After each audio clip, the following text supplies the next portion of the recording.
ఎవరితో శత్రుత్వం పెట్టుకోవాలని మోడీ అనుకోవట్లేదు. అలాగని మోడీ భారతదేశానికి సంబంధించి పకడ్బందీ ప్రణాళికతోనే ఉంటాడు. డాలర్లకు వ్యతిరేకంగా బ్రిక్స్ కరెన్సీ తెద్దామంటే బ్రిక్స్‌లో అడ్డుపడుతుంది భారతదేశమే.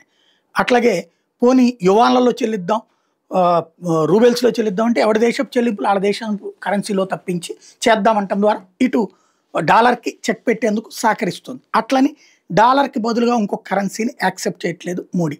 ఇది ఇప్పుడు జరుగుతున్నటువంటి పరిణామం.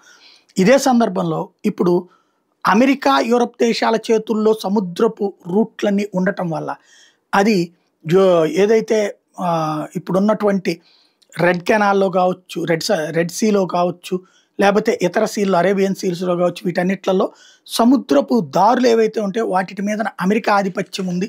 లేకపోతే అమెరికా, యూరప్ దేశాల వ్యవహారం నడుస్తుంది. వాళ్ళు కావాలంటే మనల్ని రిస్ట్రిక్ట్ చేయొచ్చు అని భావిస్తున్నటువంటి చైనా, రష్యా కలిసి ఇప్పుడు కొత్తగా అడుగులు వేస్తూ నార్దర్న్ సీ రూట్‌లో ఒక కొత్త రూట్ వేయడానికి, అంటే షిప్స్ ఇక ఆ రూట్‌లో కాకుండా ఇటు నుంచి వచ్చేటట్టు ఒక ప్లాన్ చేసుకొచ్చారు. టోటల్‌గా నార్దర్న్ రూట్‌లో 7000 కిలోమీటర్లు ఏసియా నుండి యూరప్ దాకా మ్యారిటైమ్ ట్రాన్సిట్ సిస్టమ్‌కి ఓకే చేస్తున్నారు వీళ్ళిద్దరూ కలిసి. వీళ్ళిద్దరూ ఒక ఒప్పందం చేసుకుంటున్నారు. దీని ద్వారా 7000 కిలోమీటర్ల దూరం కలిసి వస్తుందట.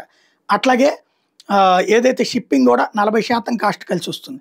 రష్యా ఈ నార్దర్న్ సీ ఓపెనింగ్‌కి సంబంధించినటువంటిది క్లైమేట్ ఆధారం అన్నటువంటి రూట్లో చెప్పుకురావడం, ఆ ప్రపోజల్‌ని చైనా కూడా ఓకే చేయడం, వీళ్ళిద్దరి మధ్యన ఒక ఎంఓయూ కుదిరింది. ఏంటయ్యా అంటే ట్రేడ్ రూట్లో డామినెన్స్‌ని తగ్గించడానికని. కాకపోతే వీళ్ళు వాళ్ళిద్దరే చేసుకుంటే ప్రయోజనం లేదు. భారత్ సహకారం అడుగుతున్నారు. ఎందుకంటే చైనా వాళ్ళ వ్యాపారం వాళ్ళది చేసుకుంటుంది. రష్యా వాళ్ళ వ్యాపారం వాళ్ళది చేసుకుంటుంది.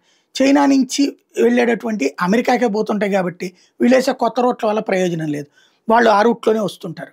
కాబట్టి భారతదేశమే అన్ని దేశాలు, అటు చైనా కూటమి నుంచి అన్ని సరఫరాలు కొనుక్కుంటుంది, అటు అమెరికా కూటమి నుంచి తీసుకుంటుంటుంది. కాబట్టి భారత్ కనుక ఈ రూట్‌ని ఓకే చేస్తే ఆటోమేటిక్‌గా దానికి స్పీడ్ అవుతుంది. అంటే రియల్ ఎస్టేట్‌లో కొత్త వెంచర్ లాంటిదనమాట. సక్సెస్ అవుతుందనమాట. అది భారత్ మీద వాళ్ళు ఆశిస్తున్నారు. మోడీ మాత్రం ఇంకా ఏమీ నోరు విప్పలేదు.